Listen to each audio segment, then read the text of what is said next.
के चेयरमैन, मैं स्वयं, हम सब उसमें शामिल थे। कई ऐसे फैसले सरकार के द्वारा लिए गए हैं जो इस परीक्षा को अच्छे तरीके से पारदर्शिता के साथ में संपन्न कराने के लिए आवश्यक थे। सबसे बड़ा फैसला तो जो माननीय मुख्यमंत्री जी ने बजट घोषणा में लिया था कि कोई भी बेरोजगार व्यक्ति अगर एग्जाम देने जाएगा तो उसको राजस्थान रोडवेज की बसों में फ्री यात्रा करने का उसको अधिकार होगा। लेकिन इस रीट की एग्जाम में चूंकि 15 लाख के लगभग विद्यार्थी आवागमन करेंगे, राजस्थान रोडवेज की बसें उतनी नहीं होने के बाद कल माननीय मुख्यमंत्री जी ने यह निर्णय लिया कि जितनी इन बच्चों के लिए आने जाने के लिए जितनी बसों की आवश्यकता होगी, हम उन प्राइवेट बसों का अधिग्रहण करेंगे और राजस्थान रोडवेज के साथ साथ उन तमाम प्राइवेट बसों को राज्य सरकार किराया देगी जो उन बच्चों को लाने और ले जाने के लिए आवश्यक होगा। तो एक तो सबसे बड़ा इम्पोर्टेंट निर्णय हमारी सरकार का ये हुआ है कि उन तमाम बच्चों को फ्री में राजस्थान रोडवेज और अधिकृत की हुई प्राइवेट बसों में आने और जाने का एग्जाम के लिए अधिकार होगा। दूसरा, 4000 से अधिक माध्यमिक शिक्षा बोर्ड के द्वारा सेंटर बनाए गए हैं। उनमें 10-11 जिलों में जहां से शिकायतें ज्यादा मिलती रही हैं, वहां पर पूरे के पूरे जिले सीसीटीवी कैमरे की कैद में रहेंगे। जहां अति संवेदनशील कुछ चिन्हित किए गए माध्यमिक शिक्षा बोर्ड की तरफ से, वहां पर भी वो कैमरे की जद में रहेंगे। तमाम सेंटर के ऊपर जो प्रश्न पत्र जहां से थाने से या ट्रेजरी से उठेगा, उससे लेकर के और परीक्षा में जब तक प्रश्न पत्र खुलेगा और वितरित होगा तब तक की वीडियोग्राफी तमाम पूरे प्रदेश में सभी सेंटरों पे कराई जाएगी। एक निर्णय कल ये भी लिया गया कि कोई भी सरकारी अधिकारी कर्मचारी अगर किसी तरीके से नकल कराने में या पेपर आउट करने में या किसी भी तरह की अवांछित गतिविधियों में परीक्षा में रोड़ा डालने में अगर कोई शामिल होगा तो उसको बर्खास्त किया जाएगा। अगर कोई प्राइवेट स्कूल या उसका कार्मिक इसमें बाधा डालते हुए या पेपर आउट करने में या नकल कराने में शामिल पाया गया तो उसकी मान्यता हमेशा हमेशा के लिए वापस ले ली जाएगी। मैं समझता हूं ये दोनों एक ऐसे निर्णय हैं जो राजस्थान में पूरे देश में पहली बार हुए हैं। पारदर्शिता पूर्वक ईमानदारी से एग्जाम हो और जिन बच्चों ने मेहनत की है वो बच्चे इस एग्जाम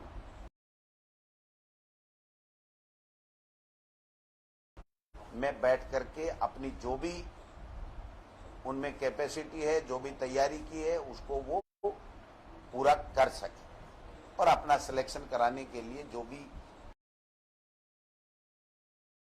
उन्होंने प्रयास किए वो पढ़ाई के मेहनत के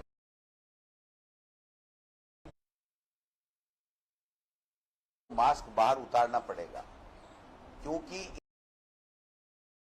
इस तरीके या किसी तरह की कोई ऐसी चिप ले जाए और उससे उसको जो है वो नकल कर ले, तो उसको रोकने के लिए भी ये व्यवस्थाएं की गई हैं। और पहली बार एक कड़ा फैसला किया गया है कि कोई भी अधिकारी कितना भी बड़ा हो, वो जहां पेपर है और जहां से पेपर की सील खुल रही है या पेपर वितरित हो रहे हैं, वहां पर किसी भी तरीके से मोबाइल फोन का, एंड्रॉइड फोन का, जिससे वो पिक्चर ली जा सकती है, उसका प्रयोग नहीं करेगा। इवन कलेक्टर और एसपीज को भी ये कहा गया है कि आप अगर सेंटर का निरीक्षण करते हैं तो आपकी गाड़ी के अंदर ही रहेगा, अंदर परीक्षा केंद्र के अंदर आपका मोबाइल नहीं जाएगा। मैं समझता हूं ये कई ऐसे निर्णय हैं जो इस राजस्थान में पहली बार माननीय मुख्यमंत्री जी के द्वारा लिए गए हैं। हम सबका प्रयास है कि परीक्षा शांति से हो, सभी लड़के यथास्थान अपने सेंटरों के ऊपर आराम से, जो बसें लगाई हैं सरकार ने, वो वहां पर पहुंचे। और एनजीओ और अनेक धार्मिक संगठनों से और अनेक भामाशाहों से माननीय मुख्यमंत्री जी ने भी अपील की है, मैं भी अपील करना चाहूंगा कि उनके रहने के, खाने के, उन बच्चों की व्यवस्था के लिए जो भी यथासंभव सहयोग वो कर सकते हैं, वो सहयोग उनके ठहरने का और खाने पीने का उनको करना चाहिए। और मैं समझता हूं बहुत से लोग आगे आए हैं और ये व्यवस्था भी वहां पर होने जा रही है।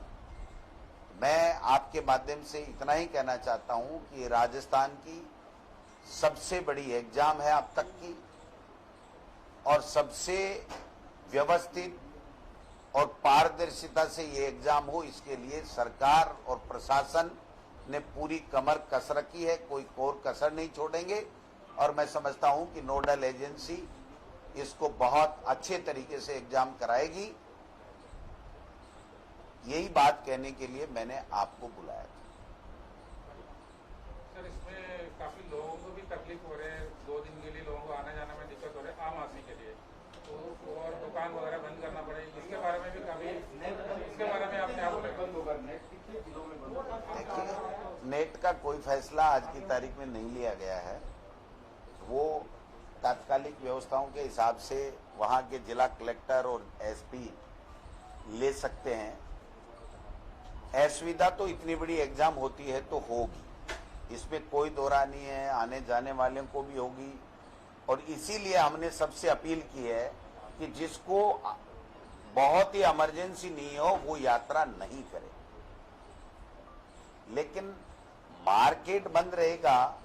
मैं समझता हूं 26 सितंबर को क्या है, संडे है, तो वैसे भी संडे को मार्केट ऑफ होते हैं। फिर भी हमारा ये प्रयास रहेगा, सरकार का ये प्रयास रहेगा कि किसी भी व्यक्ति को आवागमन में या किसी को व्यवसायी को कोई तरह की असुविधा नहीं हो, क्योंकि वो तो सेंटर में, स्कूल में जाएंगे, जहां ठहरना होगा वहां ठहरेंगे, चाय पानी नाश्ता खाना जो भी करेंगे, उसके बाद में वो लोग बाग चले जाएंगे। हमने कहीं मार्केट बंद रहने की कोई बात हमारे द्वारा नहीं कही गई है, और कोई दूसरे संसाधन बंद हो जाएंगे ऐसा भी नहीं किया गया है।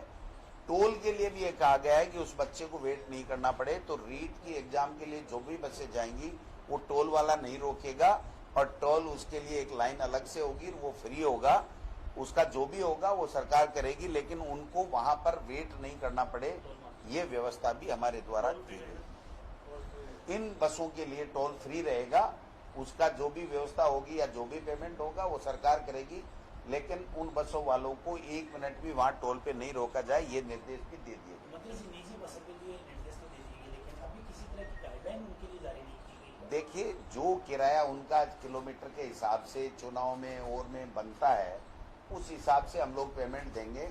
और कल मुख्यमंत्री जी ने निर्देश दिए थे कि प्राइवेट वालों को भी परीक्षा के 10 दिन के अंदर अंदर इनको पेमेंट दे दिया जाए, उनको किसी तरह की कोई दिक्कत नहीं होगी। ये फाइनेंस वगैरह से सबसे बात होगी, और मुख्यमंत्री जी ने पूरे निर्देश दे दिए कि उनको कतई सोचने की जरूरत नहीं है, जो पैसा उनको देना होगा वो तत्काल सरकार देगी। सर, ये एग्जाम परीक्षा है या सरकार के लिए खुद के लिए भी एक बड़ी परीक्षा है? निश्चित रूप से देखिए, 31,000 पदों की और 15,000 से ज्यादा बच्चे अगर जिस एग्जाम में बैठ रहे हैं, तो मैं समझता हूं कि बहुत बड़ी एग्जाम है। और हम सब के लिए ये खुशी की बात भी है कि इतने बच्चे एग्जाम दे करके 31,000 बच्चे नौकरी, सरकारी नौकरी लेंगे, तो हमारे सबके लिए खुशी की बात भी है। लेकिन किसी भी इतने बड़े काम करने के लिए आदमी को मेहनत ज्यादा करनी पड़ती है। सरकार को पूरी तरीके से मुस्तैद आप और हम सब मिलकर के सकारात्मक सोच के साथ में व्यवस्थाएं बनाएंगे और इस एग्जाम को सफल बनाएंगे। सर, ये एग्जाम 2 दिन में नहीं कर सकता था क्या? 2 दिन में नहीं तो फेस में नहीं कर सकता था क्या? एक साथ नहीं? आप एक किसी भी नौकरी के लिए 2 पेपर कैसे हो सकते हैं? तो एसआई वाला में तो किया था, एसआई वाला एग्जाम में आपकी मांग होगी उसके बाद में डिजिटलाइजेशन की मांग होती है उसके बाद बिल्कुल बिल्कुल कई तरह की दिक्कतें। आज तो जो चीज है वो उस पर बात कीजिए कि हमें एग्जाम कैसे ठीक कराएं, ये आगे क्या व्यवस्था होगी, क्या प्रक्रिया होगी, क्या चेंजेज होगी, इसके बारे में आज हम कुछ भी नहीं कह सर सकते। ये आप मेरे की अब तक की सबसे बड़ी परीक्षा है, कोई दावा करेंगे कहीं इंस्टीट्यूट में या कहीं ऐसे नहीं दावा की नहीं कह रहे हैं, मेरा कहने का मतलब सबको सहयोग करना, सारी व्यवस्थाएं चुस्त दुरुस्त हो, अच्छे तरीके से वो गंतव्य स्थान पे पहुंच जाए, समय पे अपने सेंटर में प्रवेश कर ले, पारदर्शिता के साथ में वो एग्जाम हो जाए, तो ये सारा सबका चैलेंज तो है ही। क्योंकि जब बड़ी परीक्षा है तो अब वो तो अलग बात है, रिकॉर्ड तो अब आप मीडिया वाले हैं, ढूंढ लीजिए कहाँ कितनी बड़ी हुई है, लेकिन इतने बच्चे एग्जाम देवें और इतनी बड़ी नौकरी एक साथ मिलने की एग्जाम हो तो निश्चित रूप से बड़ी एग्जाम है और हम सब के लिए चैलेंज है कि हम इसको बहुत अच्छे तरीके से करें। और माननीय मुख्यमंत्री जी ने स्वयं ने वीसी लेकर के और कल अधिकारियों को दिशा निर्देश दिए हैं, तो पूरी सरकार इसको सफल बनाने में जुटी। लेकिन बोर्ड अध्यक्ष ये कह रहे हैं कि कई जो अभ्यर्थी है उन्होंने एक से ज्यादा आवेदन किए, एक अभ्यर्थी ने 20-20, 22-22 आवेदन किए हैं, इस लिहाज से वो बात सेंसिटिव वो नोडल एजेंसी ही कुछ बता सकती है किसी भी बात के बारे में। मैं तो जो व्यवस्थाएं सरकार ने की हैं उसके बारे में, और कल माननीय मुख्यमंत्री जी ने जो मीटिंग ली थी उसमें जो दिशा निर्देश दिए थे वो आप तक बताने के लिए आपके बीच में आया। सर एक बात कैमरा पर्पस से कितने बच्चे इस परीक्षा में भाग ले रहे हैं, कितने सेंटर है, और सबसे बड़ी बात है राजस्थान के बाहर के कितने बच्चे परीक्षा दे रहे हैं? ये आपको प्रथम पारी में 12,67,539, द्वितीय पारी में 12,67,983, दोनों पारियों में 25,35,522 और परीक्षा आवेदक अभ्यर्थियों की कुल संख्या हो गई आपकी, कॉमन परीक्षार्थी हैं 9,13,503। तो परीक्षा में आपका सेंटर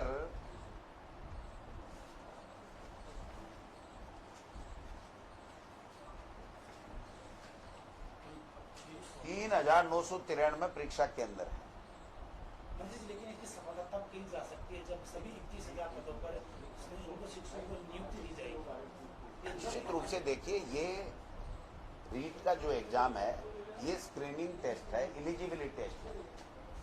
एलिजिबिलिटी टेस्ट के बाद में जो विभाग के नियम है उसके मुताबिक जो उनका ग्रेजुएशन का या उनका हायर सेकेंडरी का L1 वालों का जो भी है उसका जो परसेंटेज निर्धारित कर रखा है उसके हिसाब से उनको सिलेक्ट किया जाएगा। ये एलिजिबिलिटी टेस्ट है, लेकिन इसके बाद में कोई एग्जाम नहीं होगा उनको नौकरी के लिए। केवल उनका जो ग्रेजुएशन या जो एकेडमिक उनका जो रिजल्ट है उसको देख करके जो भी सरकारी नियम है उसके हिसाब से उनकी मेरिट लिस्ट बना करके उनको नौकरी दी जाएगी। 3 साल के बाद हो रही है, 4 बार परीक्षा टलने के बाद हो रही है, इस तरह से अगर अभ्यर्थियों को इंतजार करना पड़ा तो इनकी बात नहीं रेगुलर तरीके से। अब तो फिर भी अभी भी मांग कर रहे थे, कुछ लोग तो अब भी मांग कर रहे थे कि 26 सितंबर को मत करो। और आप और हम में से ही लोग क्या करते हैं कि दो भागों में बढ़ जाते हैं, कुछ कहते हैं अभी कर दो, कुछ कहते हैं अभी नहीं करनी है।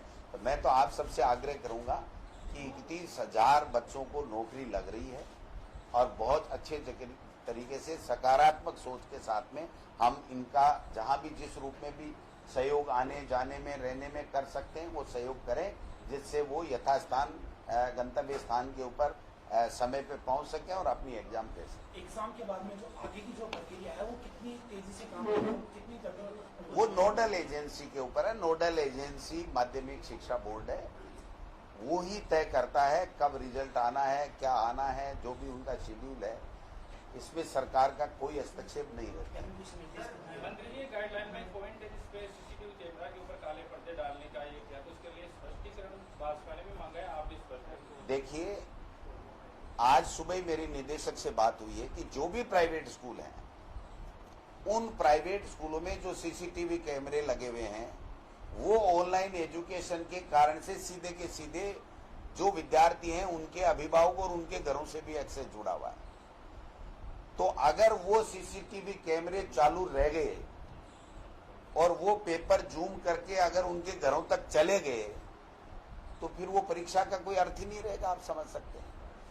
हर बात को नेगेटिव लेने की जरूरत नहीं है। हमने ये विभाग को निर्देश दिए हैं, माध्यमिक शिक्षा बोर्ड को निर्देश दिए हैं कि परीक्षा पारदर्शिता के साथ में हो, किसी तरह की कोई नकल की गुंजाइश नहीं रहे। इसके लिए जो व्यवस्था उनको नोडल एजेंसी को करनी है और जिला कलेक्टर और एसपी को जो कमेटी बनाई उसको करनी है वो करें।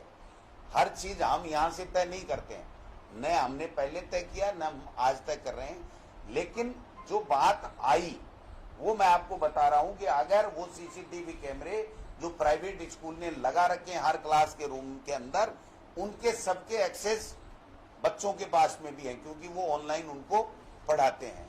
तो आप क्या समझते हैं कि अगर इस क्लास में यहाँ सीसीटीवी कैमरा होगा और किसी ने चालू कर लिया तो पूरा का पूरा पेपर उन तक चला जाएगा, हर घर तक।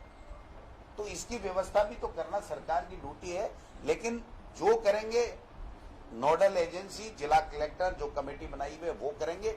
हमारा सरकार का किसी तरह का कोई हस्तक्षेप नहीं रहेगा और न ही इसमें किसी तरह की बात, गोपनीयता के साथ में, पारदर्शिता के साथ में कैसे एग्जाम हो जिससे किसी तरह की नकल आदि नहीं हो सके, इस बात की पुख्ता व्यवस्था करने के लिए हमारे द्वारा निर्देश दिए गए। इंटरनेट बंदी को लेकर अभी तक किसी तरह का थैंक यू, धन्यवाद।